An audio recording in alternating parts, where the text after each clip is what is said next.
मैंने तो ये सब कुछ आयरा के कहने पे किया था। मैं तो आसिफ साहब को जानती तक नहीं हूँ। ड्रामा सीरियल मैं की एपिसोड 28 में आप देखेंगे आयरा के कहने पर भाड़े की आंटी बोल पड़ती है कि मैंने ये सब कुछ आयरा के कहने पर किया था। आयरा ने जैद की एब्सेंस का अच्छा फायदा उठाया है, आसिफ के सफेद बालों का भी लिहाज नहीं किया और इस पर ऐसा बुरा इल्जाम लगाने चली थी। आयरा की ऐसी हरकत से वो आसिफ की नजर में कम्प्लीटली गिर गई है। रायान आसिफ से पूछता है कि आखिर आयरा ने ऐसा क्यों किया, तो वो कहता है इस तरह की लड़कियां जब ऐसे घरों में आती हैं ना, फिर यहाँ ये चीजें खराब होने लगती हैं। हमारे मतलब आपको मत सिखा चल। इनकी छोटी सोच उन्हीं के किरदार की निशानदेही करती हैं। आयरा ने भी अपनी हैसियत दिखा दी कि वो कैसी सोच और शख्सियत की मालिक है।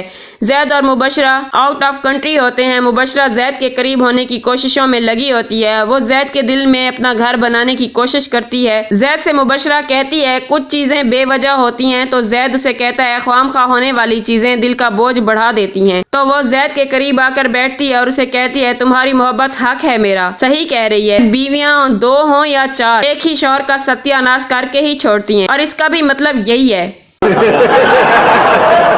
आयरा अपने ही घर में बौखलाई और शर्मिंदा होकर रह जाती है। जैद अपने बाप आसिफ को कॉल करके कहता है कि डैडी मेरी आयरा से बात करवाएं, तो आसिफ इसे झूठ कह देता है कि वो घर पर नहीं है, शायद अपनी भाभी की तरफ गई हो। उसका फोन भी बंद होता है और जैद परेशान हो जाता है। आसिफ आयरा को रूम में बंद करवा देता है और सभी अपने मुलाजिमीन से कह देता है कि तमाम गार्ड्स और मुलाजिमीन से कह दो कि आयरा की चीखों को सुनी अनसुनी कर दें। अब आयरा तीखी छुरी फंसी ससुरे के जाल में। अब तुझे कौन बचाएगा आयरा? आसिफ तो तुझे यू रूम में कैद करके ही मार डालेगा। आसिफ से पंगा नॉट चंगा। अभी मजा आएगा ना भिड़ो। अब अपने हिस्से की सजा तुझे मिलेगी तो तू बाज आएगी। बहुत बड़ी उडारी मार रही थी, अब तुझे पता चलेगा जब तेरे पर कटेंगे। तो देखते रहिए चटपटे ड्रामों की कहानियां रील्स विद रिया के साथ। मेरे चैनल को सब्सक्राइब करना मत भूलिए और अपना फीडबैक भी मुझसे जरूर शेयर कीजिए।